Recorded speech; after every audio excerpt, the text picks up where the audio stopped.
Hey, what's up, guys? So I've had a couple requests to do a walkthrough kind of tutorial on my new track, Probable Cause, which is a free download on my SoundCloud. I'll put a link up in the description to my SoundCloud so you can go and check it out. So yeah, let's get into this. So here's the kick.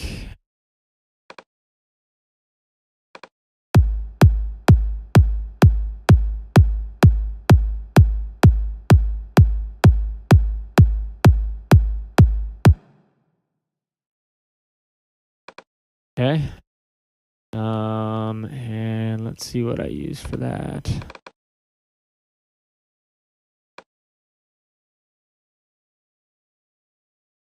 Oh. Okay, I think that this was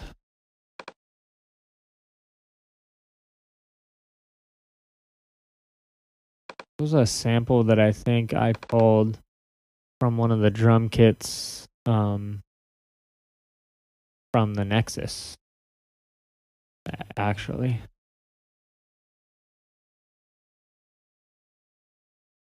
Let me see if I can find it.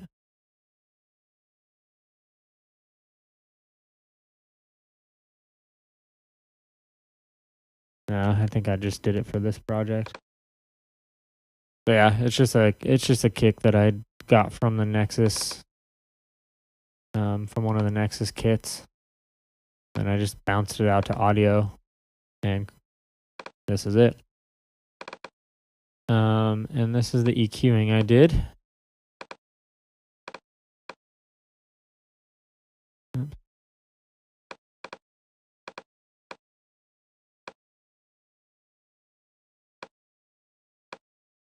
Let's do this.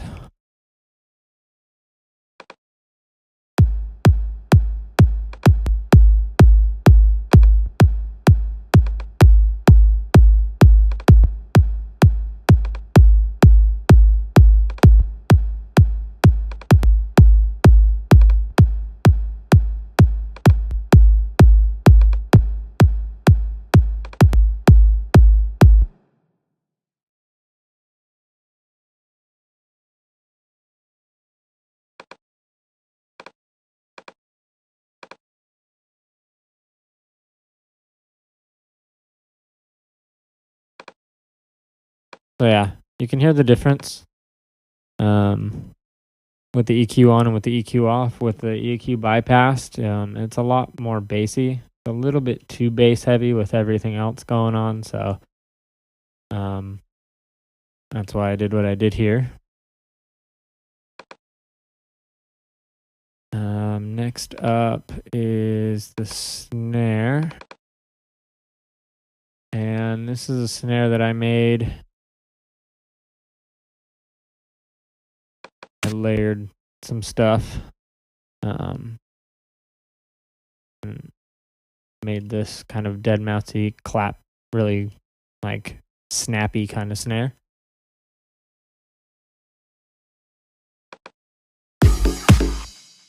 Oops.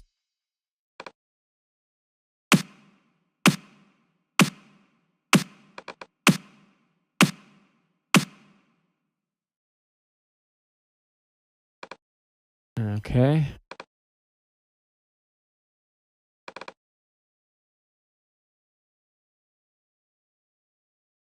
Sorry, I'm just trying to get these settings right. Okay. That's better. Okay. So here's the drums together.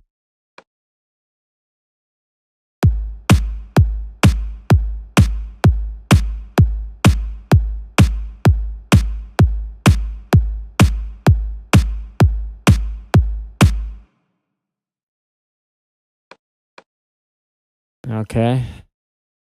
And I'm going to show you, this is what I do as far as like Mixdown goes. I'm going to turn off all the mastering stuff here. Just for loudness purposes, I'm going to leave it on during explanation of all this stuff, but I'm going to show you where everything sits in the mix without the mastering and stuff on.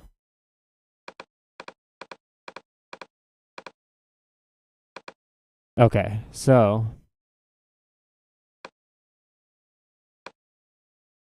now if I do just the drums,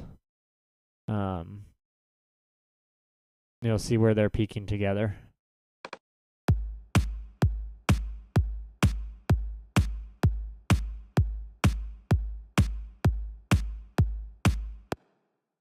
Cool. So I like to have my drums peaking somewhere around like the -9 to -11 dB range. So your kick and your snare together when it's at its loudest point will be peaking no higher than like -9 dB. That way, let me turn these back on. That way, when the rest of your instruments come in to the mix, you still have a good amount of headroom. And I like to mix my tracks to leave myself like around -6 dB worth of headroom. So 6 dB worth of headroom on it. So I'll go into that more after I show you each individual track. So again, the snare. Here's what I did on the EQ.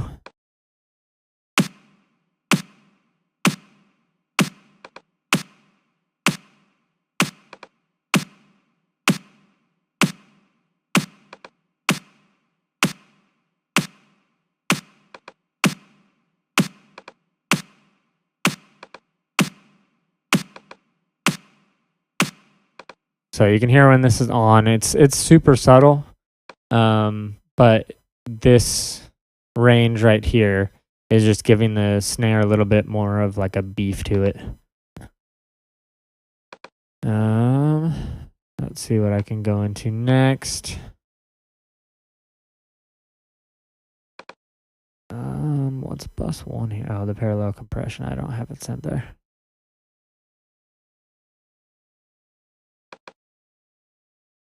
Okay.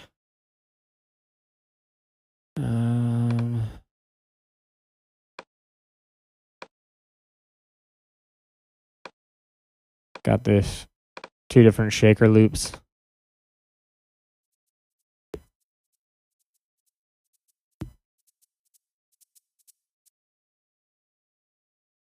Let's bring it over here because I've got the volume kind of automating in on this.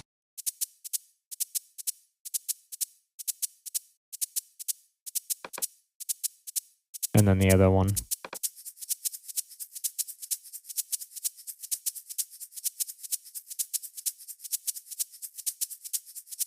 And then with the kick and snare.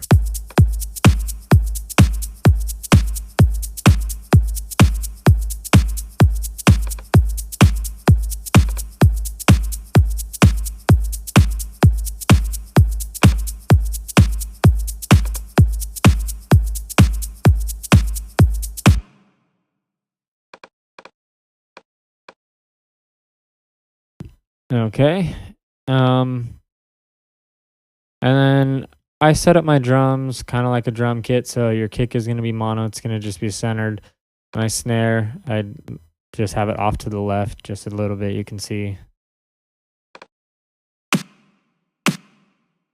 You can see how it's just it's peaking a little bit higher here on the left side. Shakers. This one I kept center.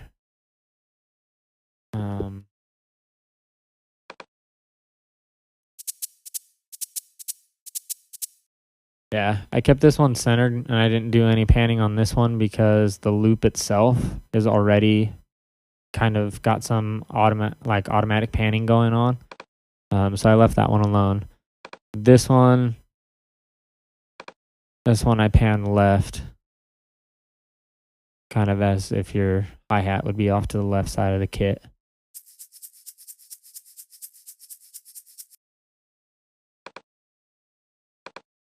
And then crash, I set up to the right side.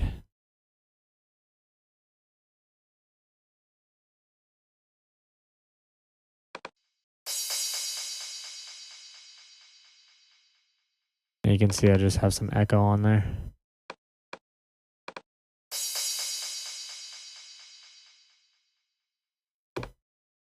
So here's all the drums together. Oh, I gotta show you these. So this is just a loop. This kind of bassy, low tom kind of build.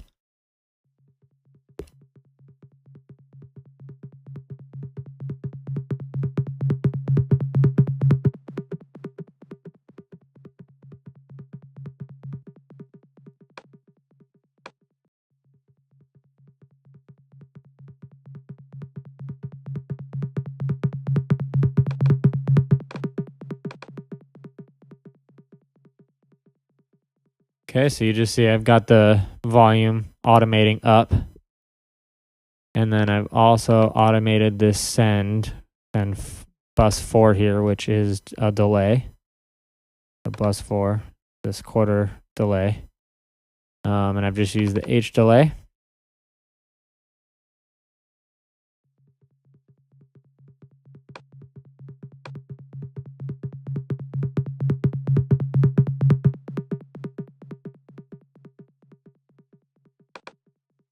So I've got no delay here, and then towards the end, I bring it all the way up to 0. And then all together, here's the drums.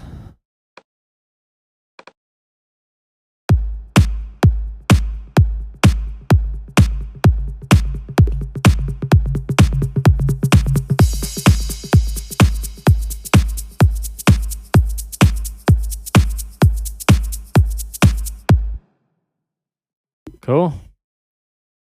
Let's see.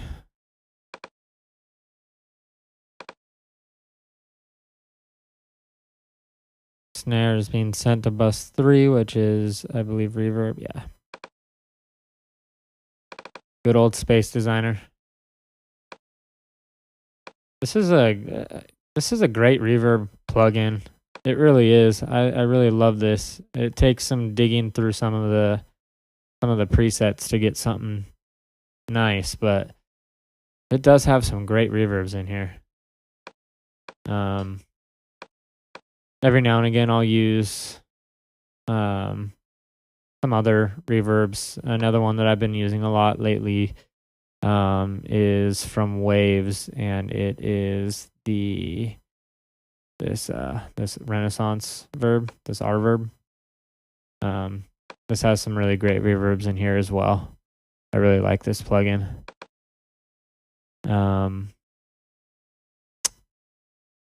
Another one that I use a lot is the Lexicon reverbs. Those are all pretty good. But yeah, a lot of times I like just using this native plugin from Logic, this Space Designer. It's got some great stuff. But anyway, here's the snare with and without reverb, so you can hear what it's doing.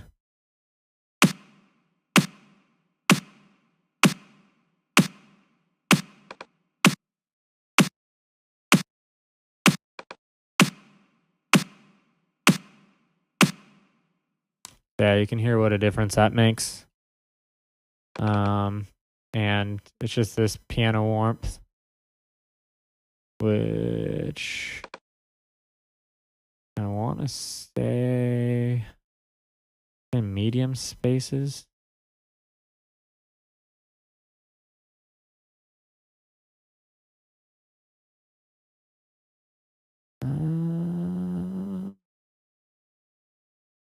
Yeah, here we go. So in this room, and then this one, this piano warmth. And since it's on a bus, you just want to make sure your wet dry is your wet is all the way up and your dry is all the way down. And then you just send the amount of signal you want going to it. And that's that. I believe I have my kick being sent there as well, just a little bit. Give it some space as well.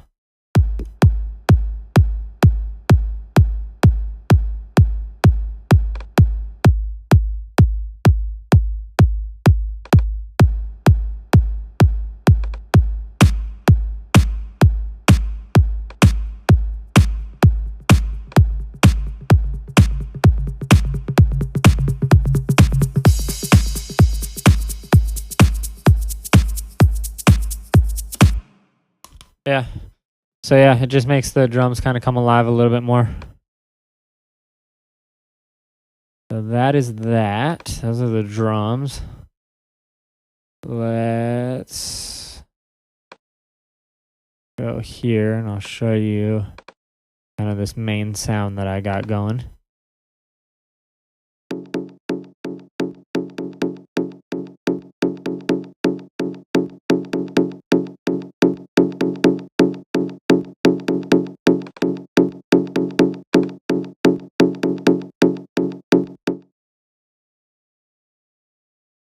Okay.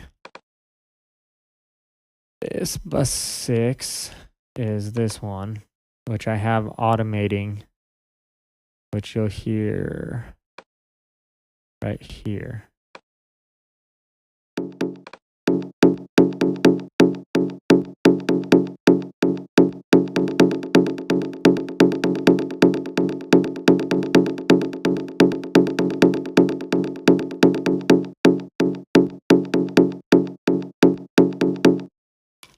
So yeah, so you can see or hear right here how I've got that delay working right here just to kind of change that up and give it some more rhythm.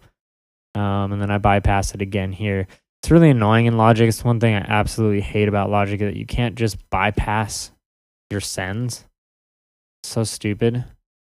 So pretty much what you have to do is kind of set it up the way I did. And so you're going to create your delay bus or whatever bus you want to be able to bypass, create it, and then you're going to make it, you're going to click this where it says create / select arrange track. So for instance, I could take this one, and if I want to automate it, I click on this and it's going to move it over to this side. And then it's going to make it an arrange track, kind of like what I've got going on over here. And then I can automate things like this. It's a really stupid way of doing it, but that's just the way it's set up. So yeah, at the beginning of the track here, it's just empty, no delay. And then when it gets to this section here, I've kind of turned it back on. So really annoying. And that's right here, by the way. It's in main. So you would set up your channel, your arrange track, put it on read, go to main, and then you're going to go to this mute. And that's going to just bypass it and unbypass it. Again, really annoying, but that's just the way it is. So now you know how to do that. So let's go back to this sound. This is a sample. VES2, which is the Vengeance Electroshock. Right here. VES2, Synth Shots. Number 12. Okay, and so I've just thrown that in my contact player. So I just threw that in. And then what I like to do is I like to set it up here. So I'll move the note. So since it's an F sharp, I have moved this to F sharp 1. And now when I hit F sharp 1, oh, that's not F sharp 1. There we go. now it's playing that actual note. And you can see by this, so now I've got all those octaves of it, which is cool.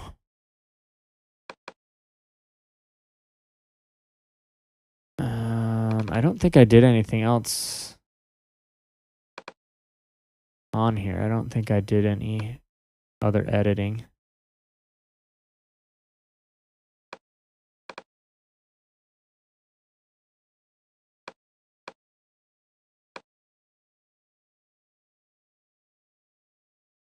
Yeah, I don't think I did any other editing in this.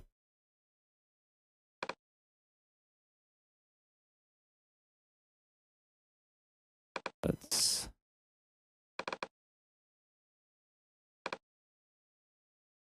oops.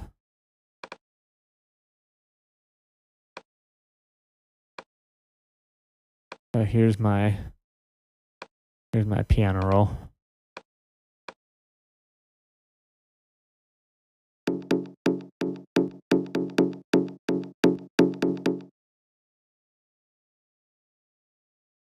That's my rhythm I got going. The LFO tool is just giving it a little bit of some ducking on my ones so that when the kick hits, it doesn't interfere.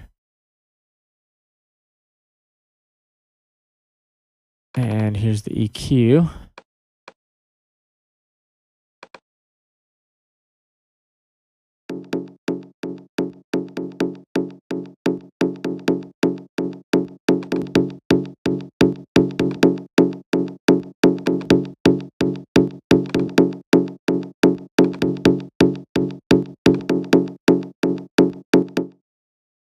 So I can hear a pretty big difference when that's bypassed.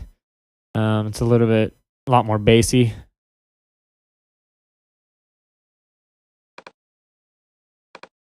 And then I just layered that, so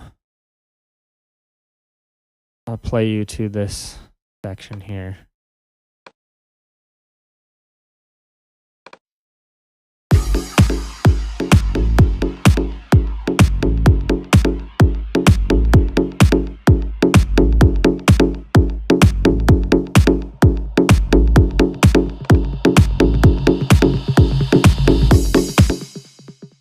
Okay. So then I bring this one in, which is another sample. Same pack. And this one is Synth Shot 78, which is an F sharp as well.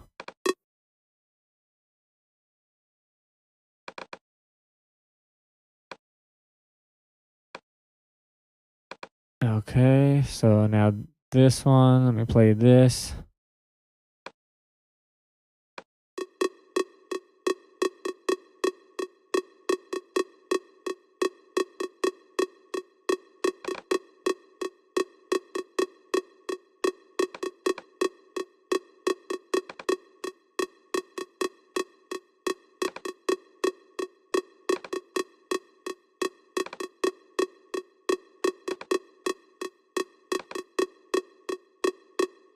So that's pretty subtle, the EQing, but it's just giving it a little bit more of those mids right here. I boosted those 4 dB, which just kind of helped that kind of stand out in the mix a little bit more. So I'll play these two together.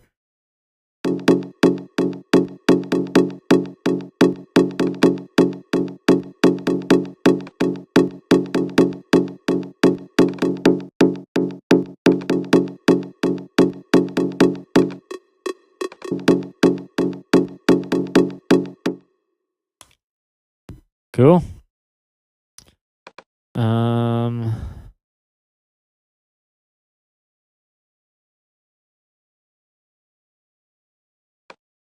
to remember.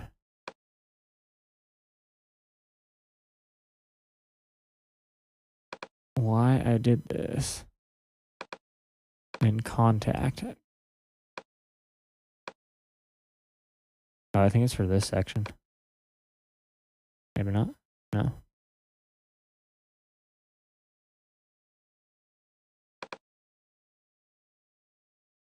I can't remember.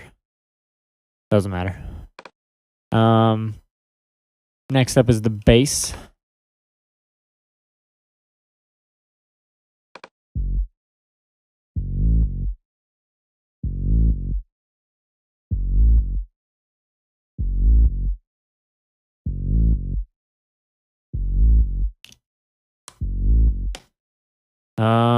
Lots of stuff going on this one. Did this in silent. And I'm not going to go through all this. You can just take a look. Part A and part B.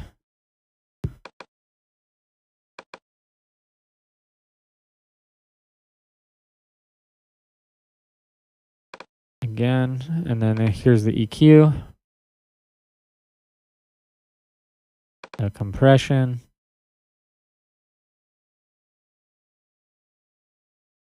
So that's that. Now the EQ.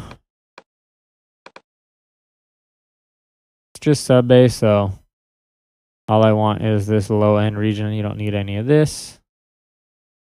So yeah. Then I've done a compressor on.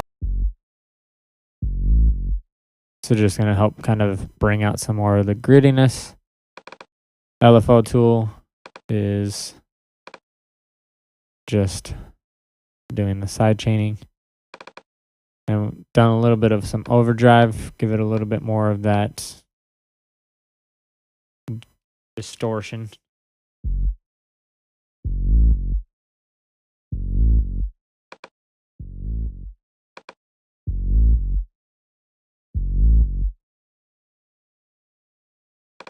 Okay, and then the sausage fattener.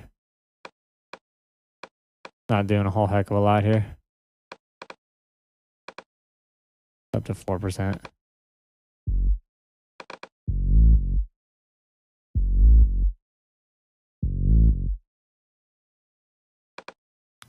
That limiter.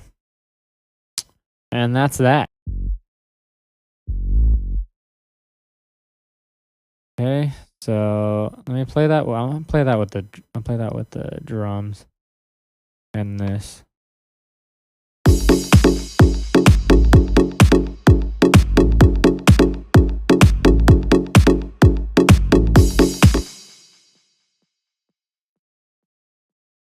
No automation.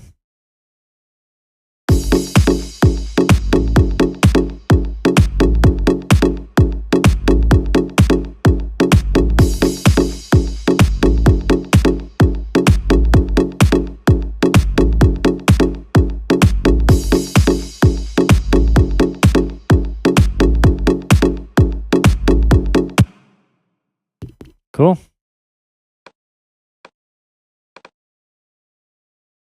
Let me play that with just the drums here.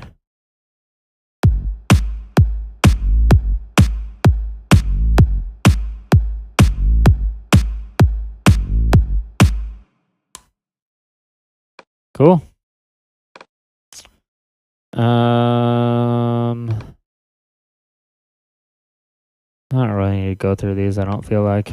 Just a little uplifter that goes into that section.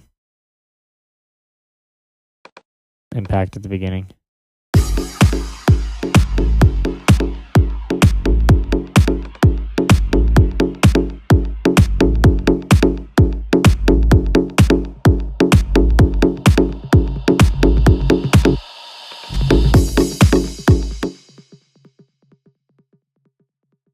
That's that. Okay, so next up we've got this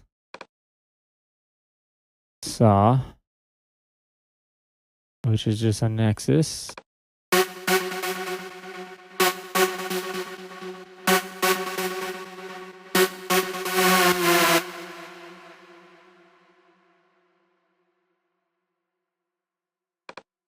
You can very easily just make this in like silent or massive or something, but I paid a lot of money for this, so I like to use it when I can.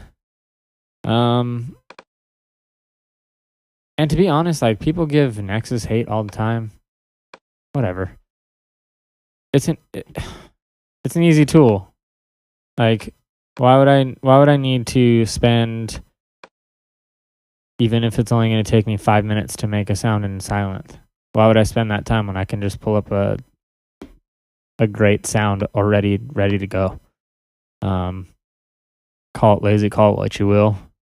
I've spent years now doing sound design, and I've gotten to a point where I'd rather not spend the time on sound design if I don't have to.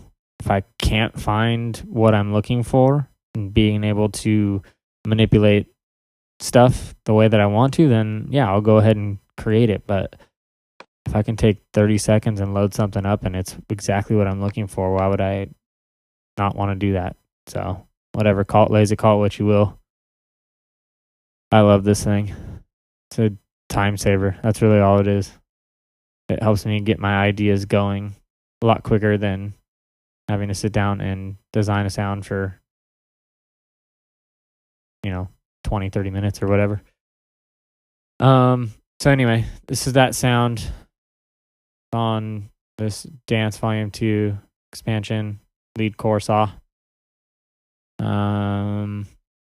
Got some delay, reverb.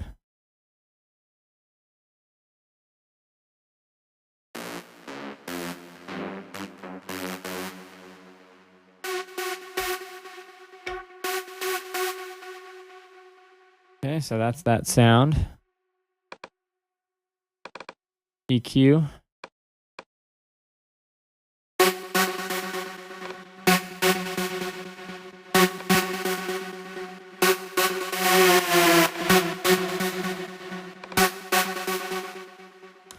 So it's subtle, but it just kind of brightens it up a bit. This range right here at 3500 hertz, it was just a little bit harsh, and I'll show you.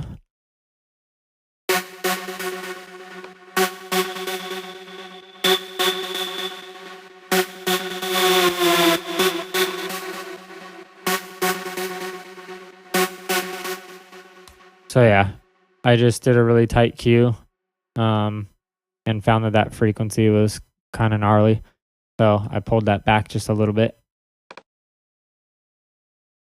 And that's what that does. This, you can see I did a pitch bend here at the end on this last note.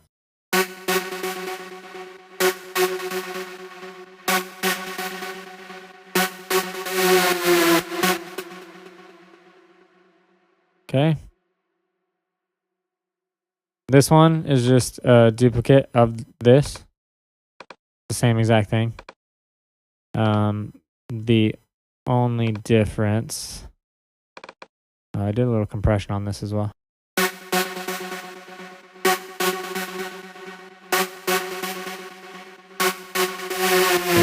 It's acting more as a limiter right now anyway, because I've got this clicked on.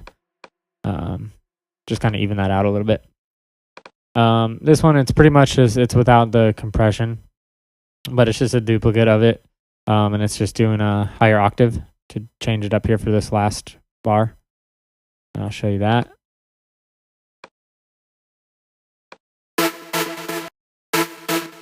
Awesome.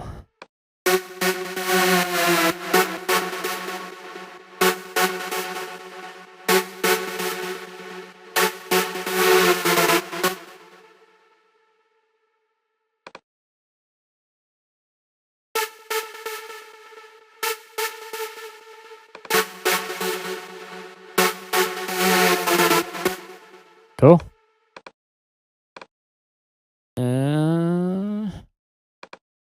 Little white noise. Nothing special.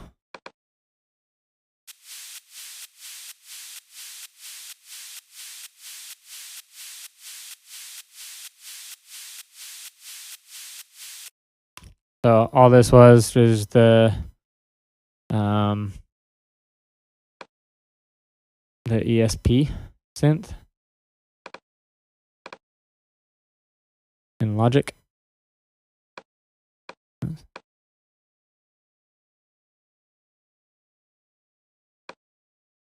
and then just the white noise, and then just mess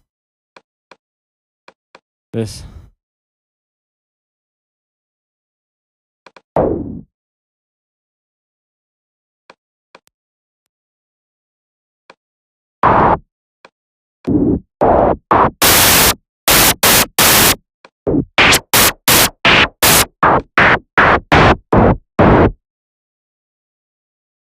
Anyway, this is what I made that in. I'm not going to go through making it. It's just white noise. Just pretty much mess around with the overdrive, the frequency, and resonance. So you get the sound that you want. I EQ'd it, sidechained it, and then I bounced it out to audio into this.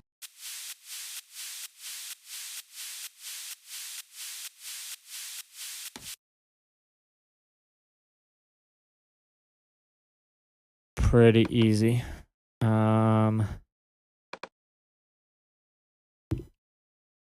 So let me play this whole first section here.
Okay, so that's that first section. Next is the break.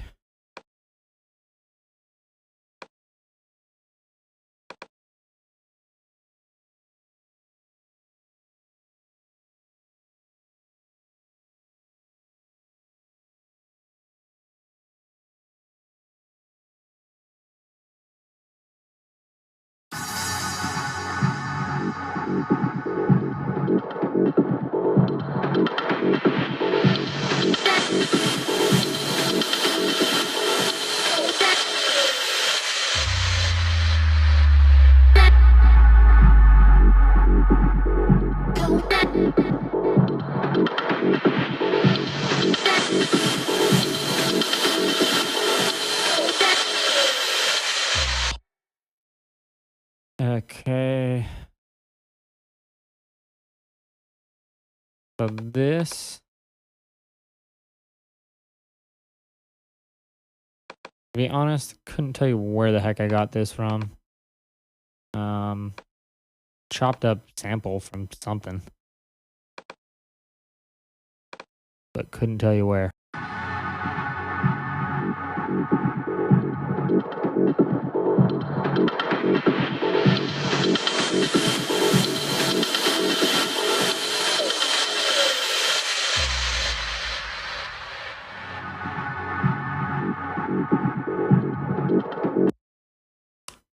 So yeah, all this section is here is just a crossfade into these sections. Automated the gain.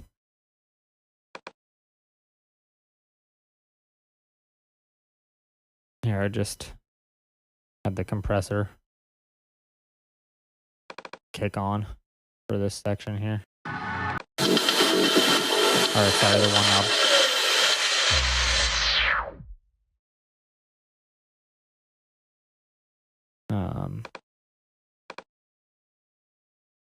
This is what the one knob is doing.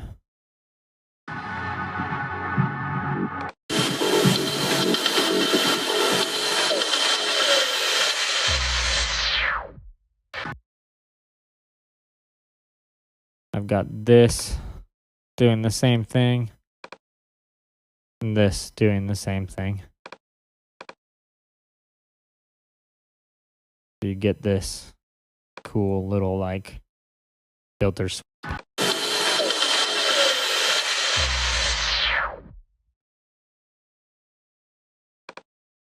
Very resonant filter sweep. This is just a vocal sample. Don't remember where this is from either. I'm gonna guess it's probably some Vengeance sample.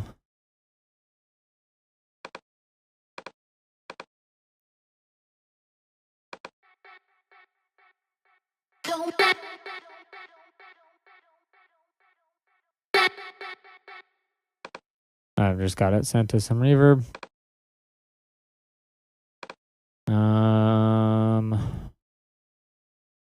This is just kind of like a pitch down sub bass, which you're not going to be able to hear unless you've got a sub or a sound system with that has this low of a frequency response. But this is what that's doing, if you can hear it.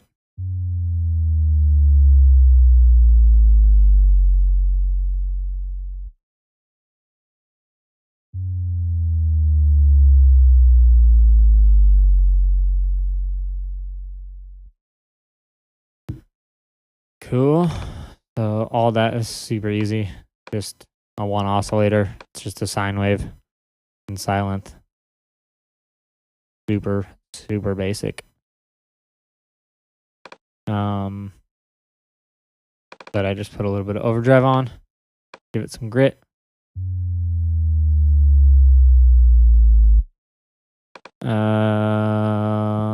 And then to get it to drop like that, I just do a pitch bend. Pretty easy. So here's that whole section.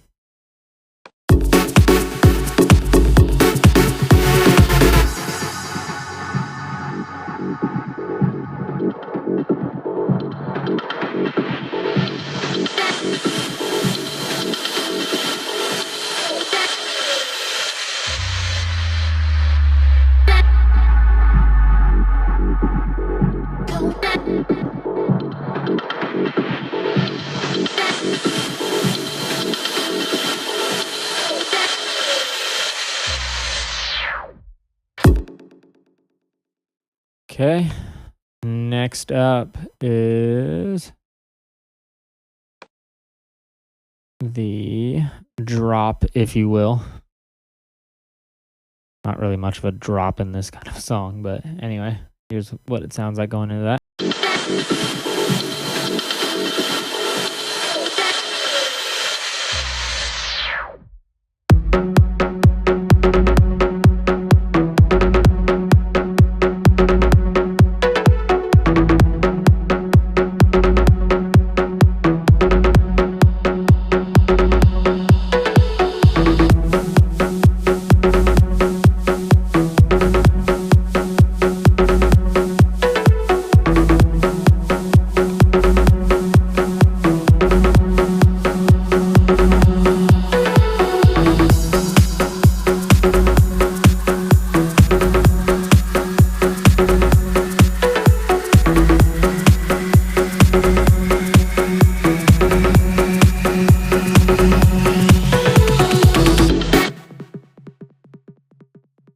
Okay.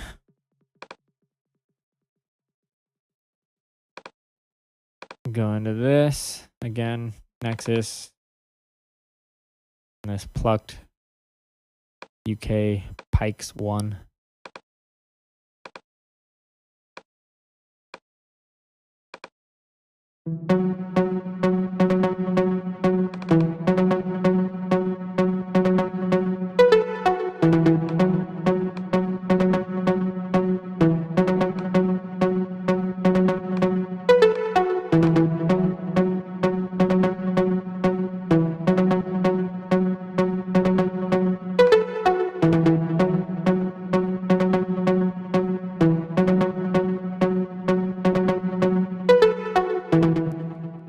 Okay.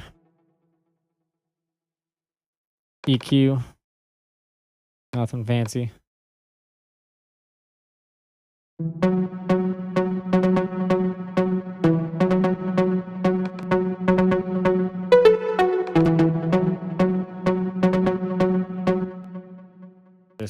That cleans it up a little.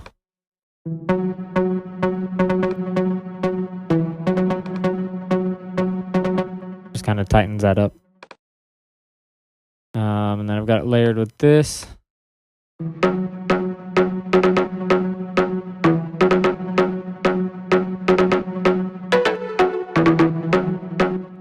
Which is the same thing but processed.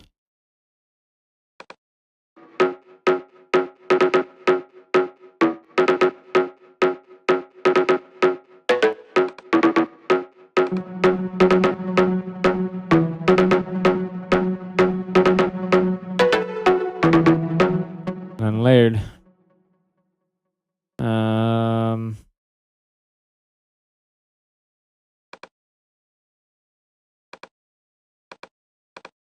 Let's see, the sub bass, just keeping the same melody as it had before. White noise is the same white noise.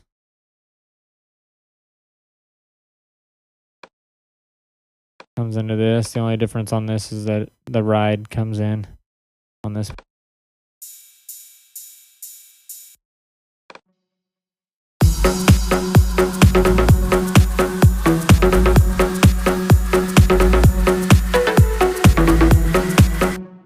Uplifter.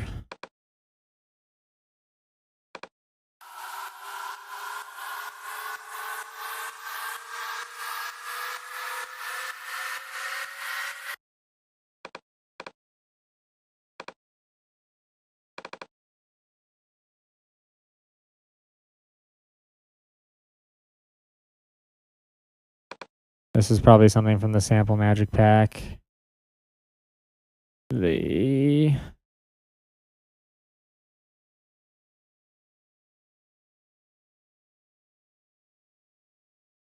we go. Ultimate Effects. One of these risers. I don't know if it's 125 or 128. The song is 128, but sometimes I'll use the 125s and just speed them up. So I'm not sure exactly where that is in here, but it's in one of those.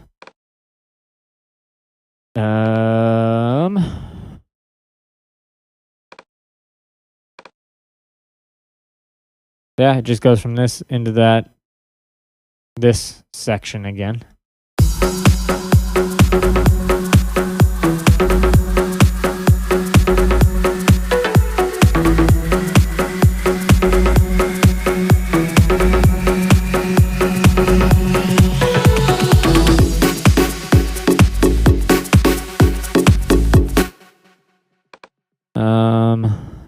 I think I did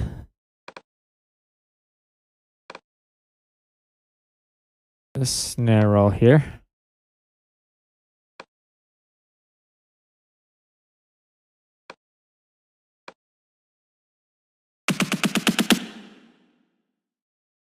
So I just automated the velocity, and then the pitch. It's the same snare sample as this. I just threw it into the sampler so that I could automate the pitch on this section. But other than that, it's the same thing.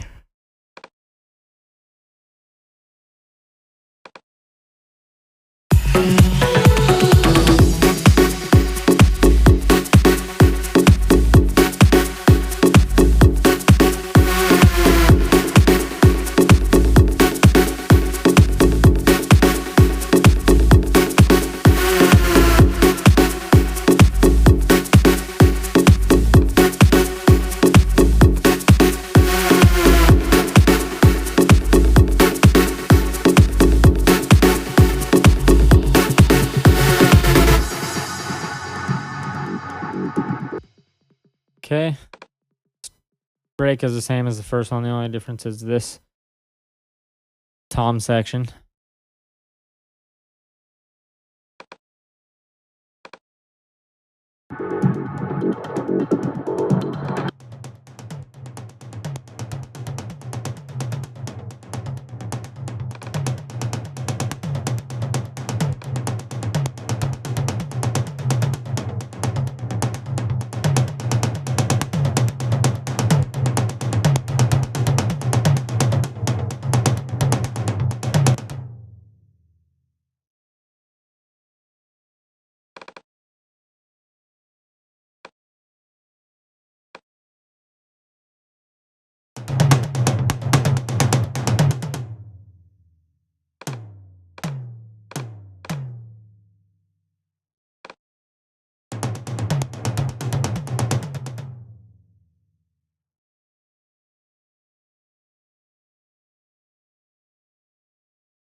So this is just done in battery.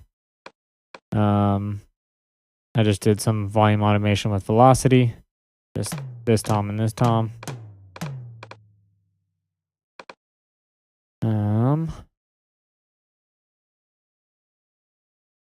It's just 16th notes.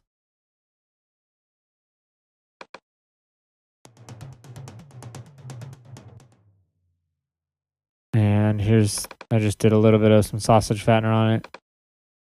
The LFO tool is giving it some movement.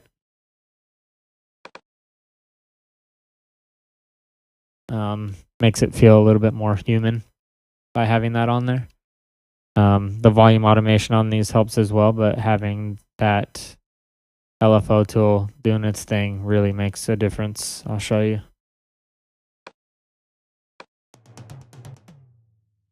This part's louder.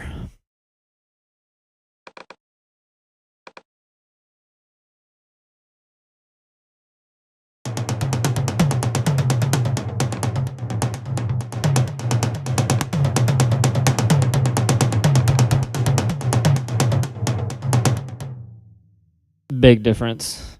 Really makes it just feel like you're actually playing.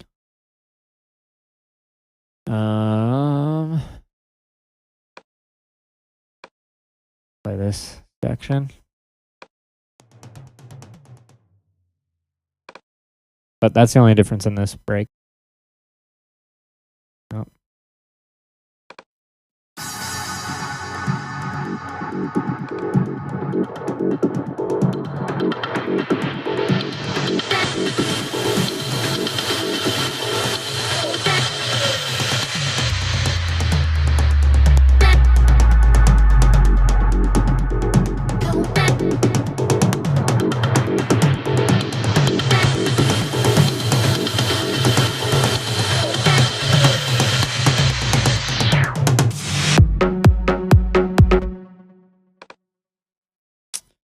So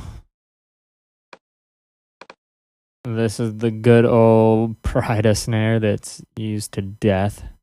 But I made it sound more like a white noise. The way it swooshes in. Kind of like a little lifter. Right here.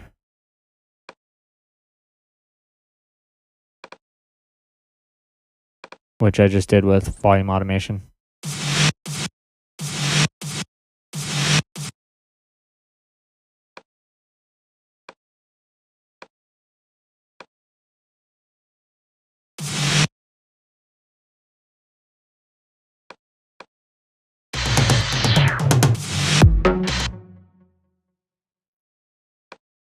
So yeah, and it just goes back into this as a drop here.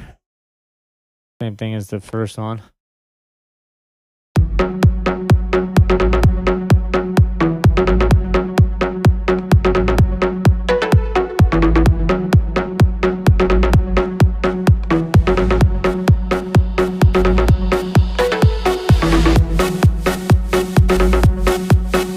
This is the only difference, is just the introduction of this guy.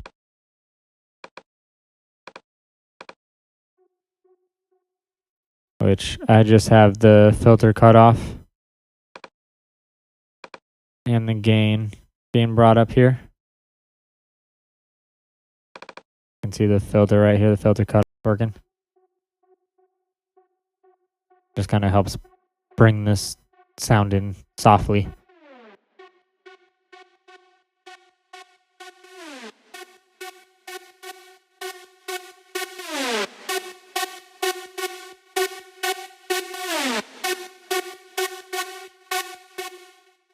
Okay, and this is actually an ARP. But I turned it off.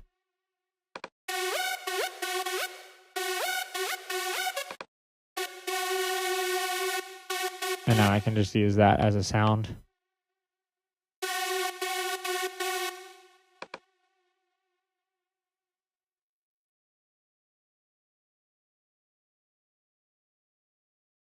And I threw the tremolo on this. This just kind of works as an auto pan.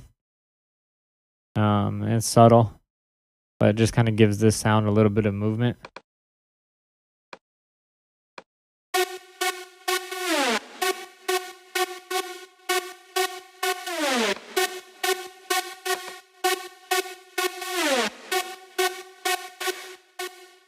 You'll hear it a little bit more in headphones, but yeah, it's pretty subtle, but it's just working as an auto pan.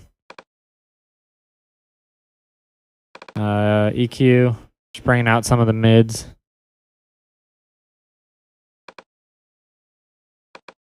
And then I believe,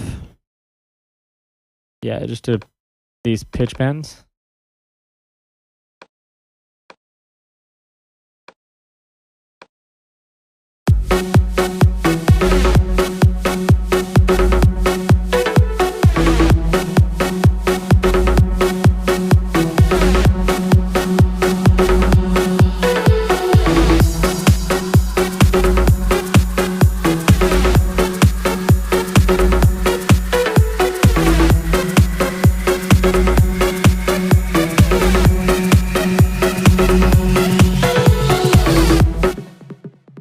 Cool.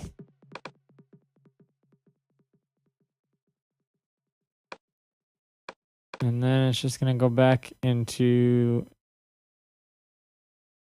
an outro. Just this. Again. Yeah, that's pretty much the gist of this track. And go into some of the mastering stuff. You can hear what it sounds like without the mastering stuff on.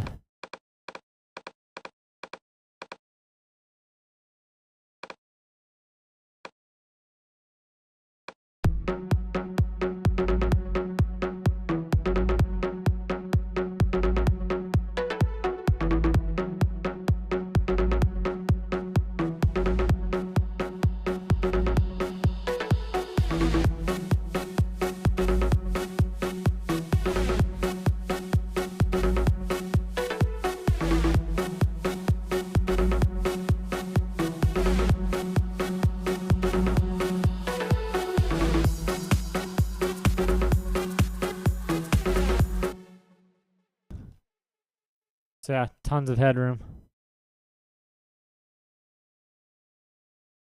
I'll just turn this on so there's some volume. But yeah, there's a lot of headroom.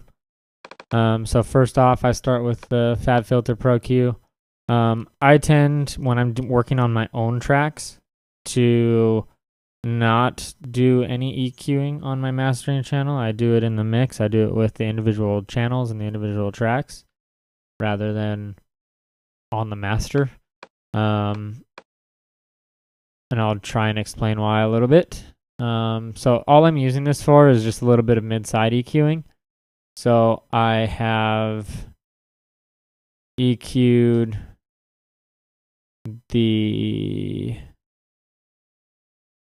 out of the mids. I just did a low cut at 30 hertz.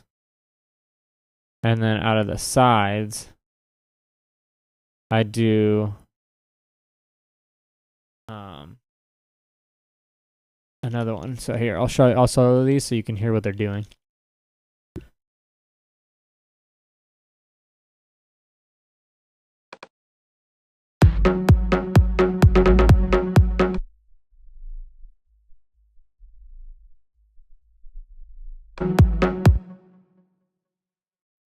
Yeah, you can't hear that, which is good.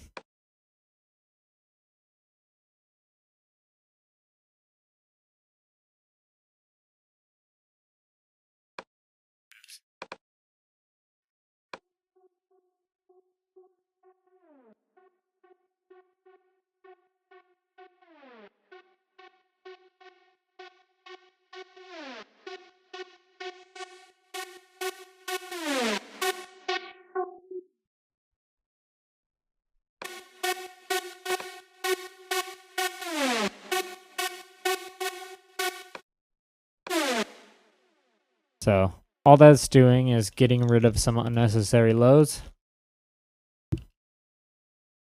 This one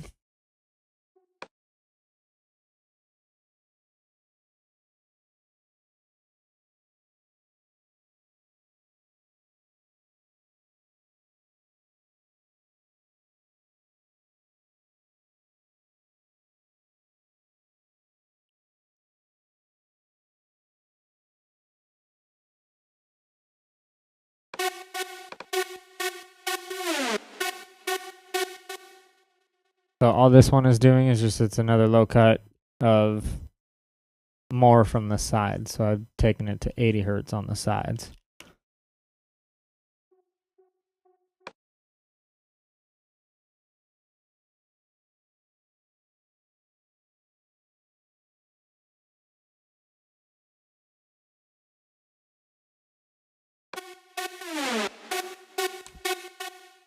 Anyway, super subtle, but it's just helping clean it up a little bit, cutting out unnecessary stuff that doesn't need to be there. But yeah, as you can hear, there's not a whole lot going on there anyway. I always have this on for just another backup at 30 hertz. As part of my chain. Center from Waves. It's another mid-side plugin. Just kind of helps accentuate your mids and your sides. Those are the settings. It's super subtle as well. This guy right here is going to be where most of my mastering comes into play, along with the limiter. But here's really where things are going to change sound-wise. So, and here's why I'd like to do it this way. And this is just me. There's no right or wrong way, but this is just the way that I've come to learn how to do it, and it works really well for my mixes. But instead of using the EQ to EQ, I essentially am using my multiband compressor to EQ if need be. So let me explain. Each band is set up similar to how just like a simple 4-band EQ would be. And you can see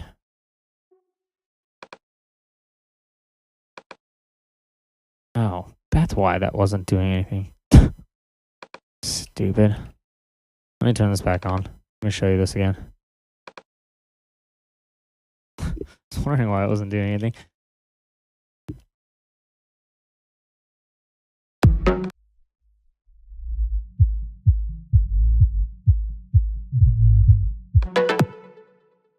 So you can really hear it.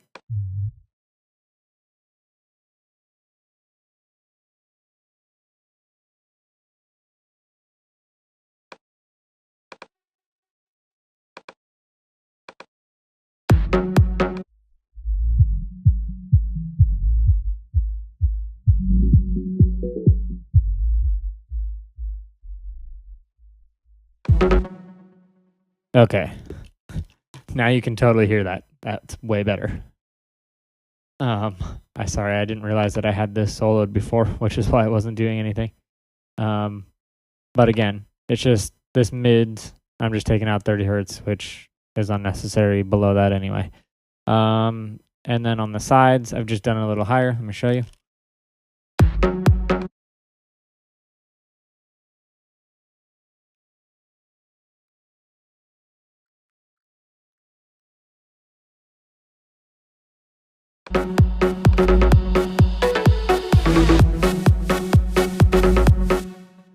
Okay, so all I've done is I've just taken out some of these lows from the sides.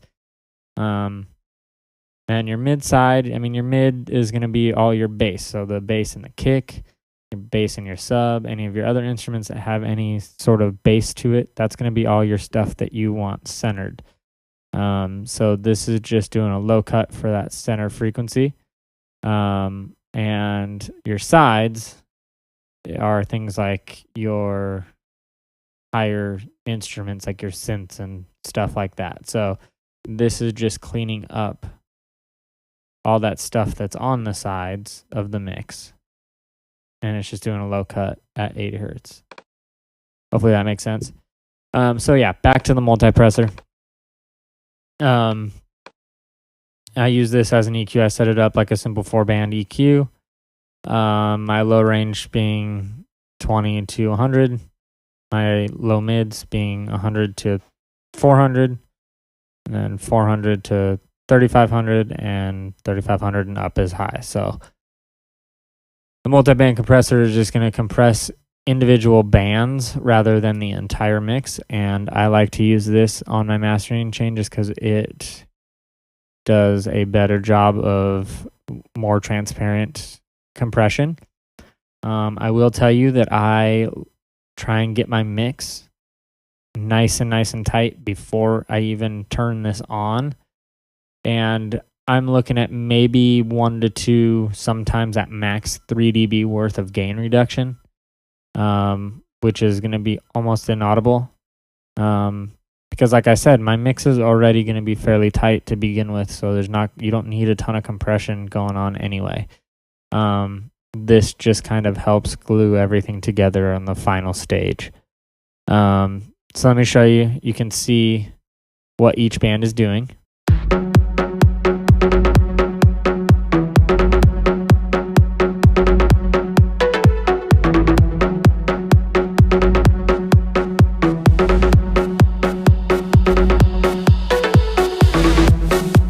Okay, so you can see that if I zero all these out,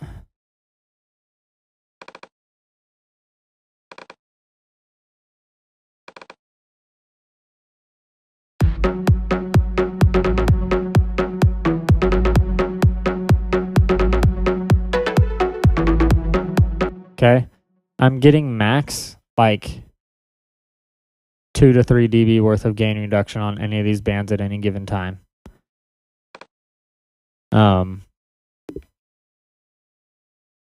Then what I do is, since I'm at max getting about 3 dB worth of gain reduction, I will even all these out by boosting the gain all the same. So essentially now my mix EQ wise will sound the same as it did before it hit this.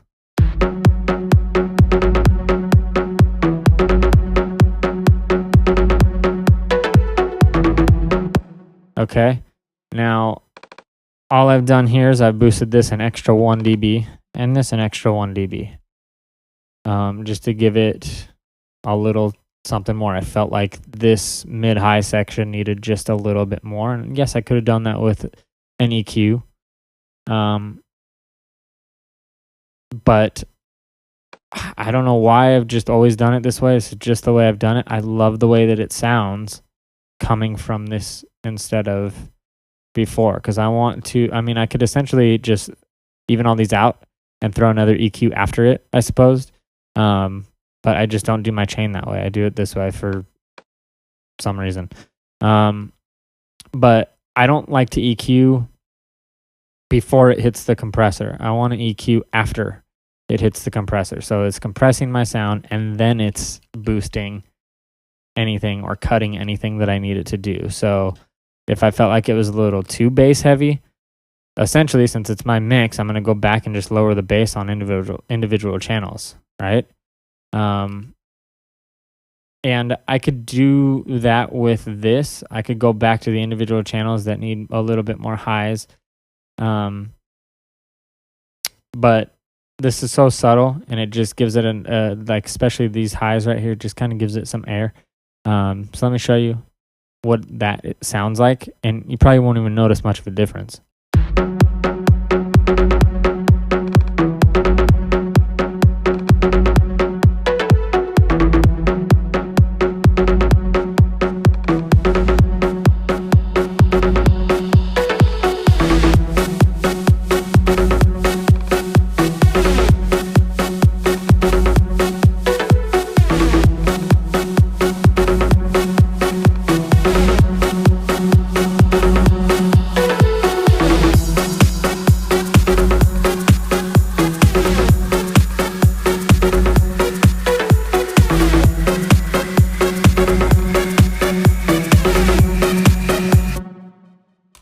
Okay, so I switched it back and forth there between 3 and 4, and you can see it's so subtle.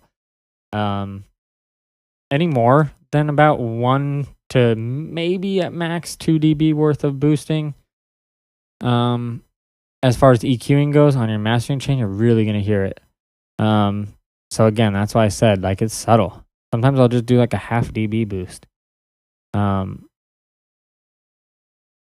But the reason I've boosted these is because, again, I'm getting anywhere from 1 to 3 dB worth of gain reduction. So I then boost it to make up for what it's reducing. Now these two, I've just boosted a tad bit higher than these ones. Sometimes I'll do this one 5, say, and this one 4, or this one 4 and this one 5, or this one 3.5. You know what I mean? Like, it just depends on the track and what it needs. Hopefully that makes sense. As far as the settings go, I've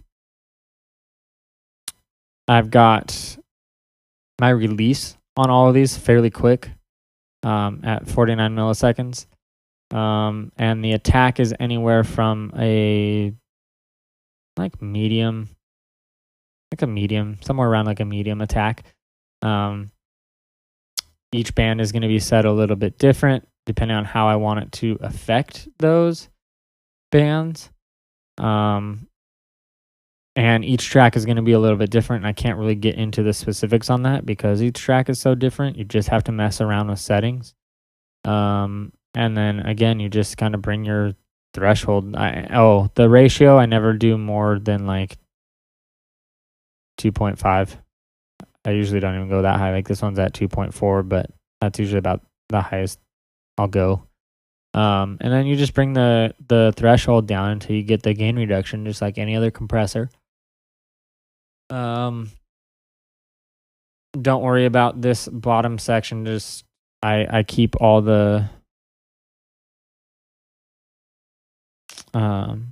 I keep these all zeroed out, so it's not even doing anything. But all this is just its downward expansion, which I'm not going to really get into, but this works well if you're doing actual audio recording, and you have any like room noise or anything. If there's a sound floor, this is just going to help with any of that background noise. That's really all it is. But again, since this is EDM, you don't really need to worry about that. And then next up, it just goes into the limiter, and I make sure that I never have more than about 3 dB worth of gain reduction on this guy. Output ceiling is at -0.1, and you just slowly bring your threshold down until you get the amount of gain reduction that you need until that sounds loud enough. Multimeter is just on there to be able to check my mix and see what it looks like visually. And this just checks the dynamic range, which on most EDM, you should be somewhere around the -6 to -7 kind of range. Some tracks are like -2, -3, which is ridiculous. You can tell from the waveform that the songs are just sausages.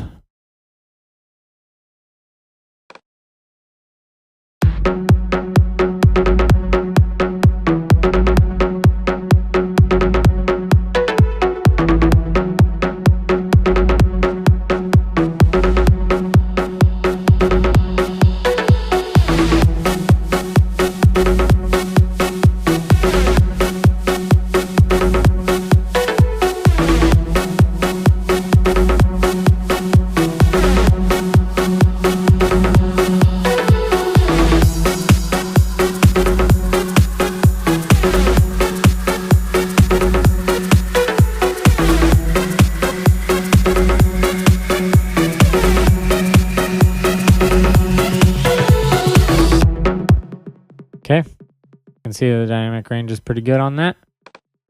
And you can tell from that dynamic range that I'm not compressing the crap out of my mix. Because this is more of a minimal kind of track, it's got a lot more dynamics just in the fact that there's not a lot going on. I've got stuff going on, upbeats, downbeats, and whatnot, so there's not a lot playing all together at once. Like, it's not like you just have some distorted bass like thick synth that's playing the entire time, that is taking up a lot of your dynamic range.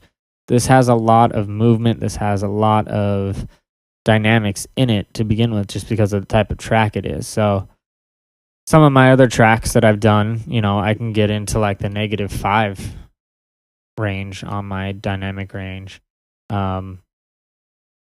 just because of the type of track it is. So I try not to pay attention to that too much, though. I go based on just what it sounds like. I'll bring in another track and test it volume-wise with another track and see how I'm doing with it. But I try not to focus too much on that anyway, because who cares? As long as my mix sounds good, I'm good. I try not to worry about that too much these days. The loudness wars have gotten kind of out of control. Things are just sounding horrible these days. I listen to some mixes and I'm just like, oh my gosh, sounds horrible. To me, I would rather turn up my volume in my car or on my iPod or whatever need be to get the volume that I want and have my mix sound clean the entire time. But that's just me. Yeah, enough about that. So yeah, anyway, that's my mastering chain. Again, here's what it sounds like with and without it.